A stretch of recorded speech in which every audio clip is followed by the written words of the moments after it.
Assalamualaikum pemirsa, jumpa lagi bersama kami di Bibib TV, terpenting mengabarkan. Pemirsa, beredar informasi di dunia online, diantaranya situs-situs online dan media sosial, bahwasanya Syekh Nawawi Al-Bantani, ulama karismatik Nusantara asal Banten, yang menjadi imam Masjidil Haram di Mekah, pernah bertemu dengan Mufti Betawi Habib Utsman bin Yahya. Pertemuan tersebut terjadi manakala Syekh Nawawi berusia 15 tahun. Dalam pertemuan itu, Syekh Nawawi bahkan mencium tangan Habib Utsman bin Yahya seraya memujinya sebagai orang yang lebih mulia dari dirinya, karena Habib Utsman bin Yahya adalah cucu Nabi Muhammad SAW. Pertemuan itu diceritakan terjadi ketika Habib Utsman bin Yahya selesai membangun masjid di Pekojan dan tengah menyempurnakan arah kiblat dari masjid tersebut. Tiba-tiba Syekh Nawawi datang dan menyarankan agar arah kiblat tersebut dirubah karena belum sesuai dengan arah kiblat, yaitu ke arah Ka'bah. Namun saran Syekh Nawawi itu ditolak karena menurut Habib Utsman bin Yahya arahnya sudah sesuai ilmu teknologi waktu itu dan ilmu falak yang beliau kuasai. Namun, Syekh Nawawi tetap berkeyakinan bahwa arah kiblat masjid tersebut belum sesuai, seraya memperlihatkan kepada Habib Utsman bin Yahya letak Ka'bah sebenarnya. Dan luar biasanya, Ka'bah tersebut nampak pada arah yang ditunjukkan Syekh Nawawi Al-Bantani tersebut. Ka'bah tampak jelas oleh mata. Melihat karomah Syekh Nawawi Al-Bantani tersebut, Habib Utsman takjub dan kagum, sehingga menurut dan hendak mencium tangan Syekh Nawawi. Namun Syekh Nawawi menolak.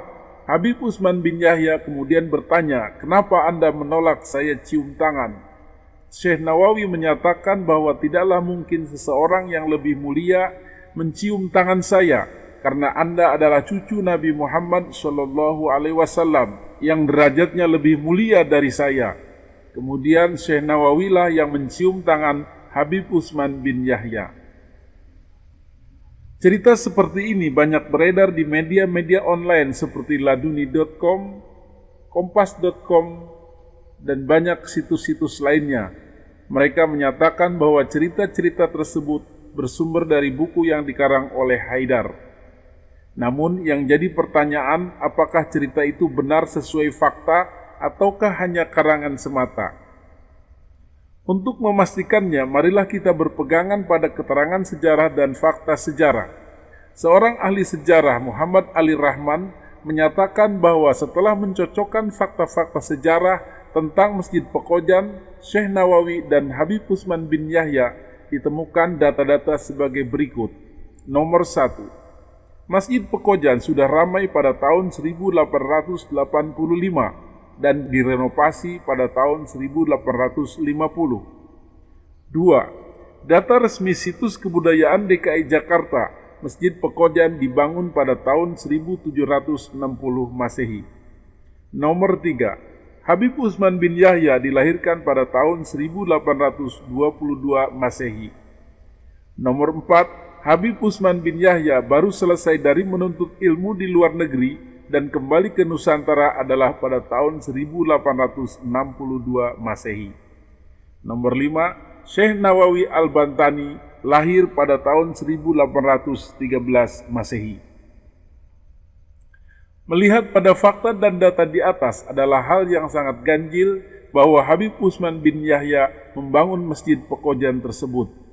Bagaimana mungkin orang yang lahir belakangan, yaitu tahun 1822 Masehi, membangun masjid pada tahun sebelum dia lahir, yaitu tahun 1760 Masehi.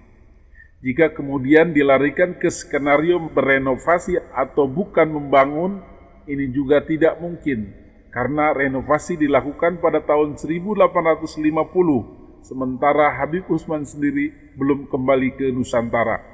Bagaimana mungkin orang yang masih belajar di luar negeri merenovasi Masjid Pekojan, karena Habib Utsman baru kembali ke Nusantara pada tahun 1862 Masehi. Kemudian keganjilan berikutnya adalah dari sisi usia.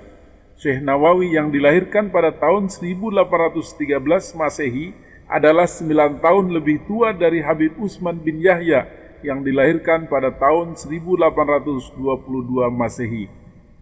Pada cerita yang beredar disebutkan waktu bertemu Habib Utsman, usia Syekh Nawawi adalah sekitar 15 tahunan. Jika waktu itu Syekh Nawawi berusia 15 tahun, berarti dengan selisih 9 tahun lebih muda dari Syekh Nawawi, maka usia Habib Utsman bin Yahya adalah 6 tahun. Bagaimana mungkin usia 6 tahun sudah membangun masjid dan menetapkan arah kiblat dan menggunakan ilmu falak? Dan lagi pula dalam sejarahnya, Habib Utsman bin Yahya di usia tersebut masih belajar di luar negeri. Kalau yang dimaksud adalah Masjid Pakojan itu Masjid An-Nawir, itu sangat tidak mungkin. Sebab apa? Dalam situs kebudayaan DKI Jakarta diinformasikan bahwa masjid tersebut dibangun pada tahun 1760, sekitar itu ya. Jadi abad 18 pertengahan. Sementara Habib Utsman sendiri lahir 1822. Beliau hidup di abad atau lahir di abad ke-19. Maka mungkin bukan masjid itu yang dimaksud, atau mungkin jangan-jangan kisahnya tidak ada. Atau mungkin pertemuan itu terjadi saat masjid atau pembetulan arah kiblat itu terjadi ketika masjid itu direnovasi atau diperluas pada tahun 1850.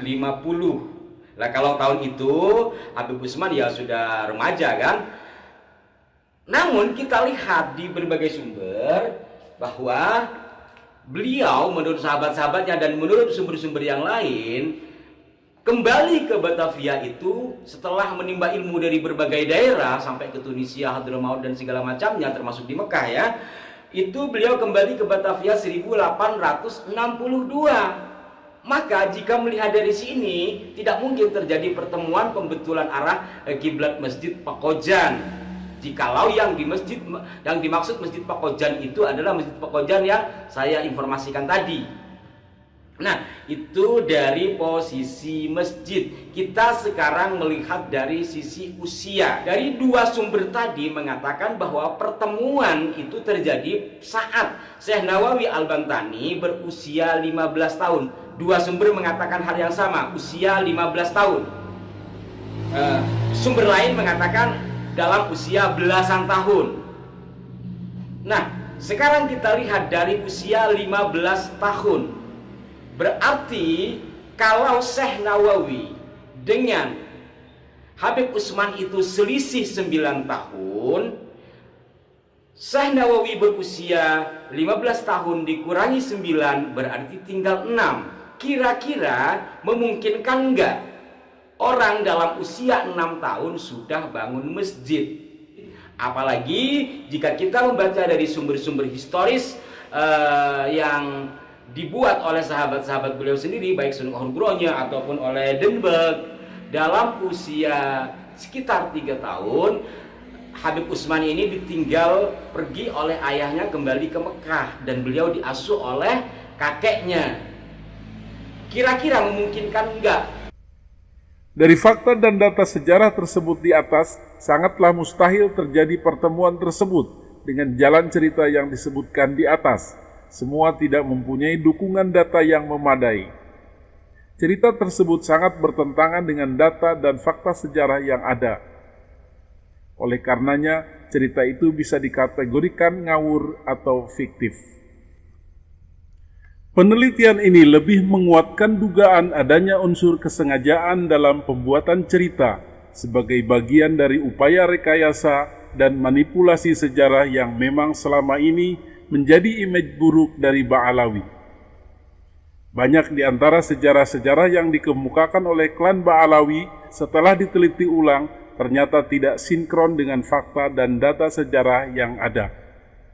Oleh karenanya, penemuan keganjilan dalam cerita ini adalah bukan hal yang baru, namun merupakan serangkaian penemuan-penemuan yang mempunyai modus yang sama. Demikian Bibip TV mengabarkan.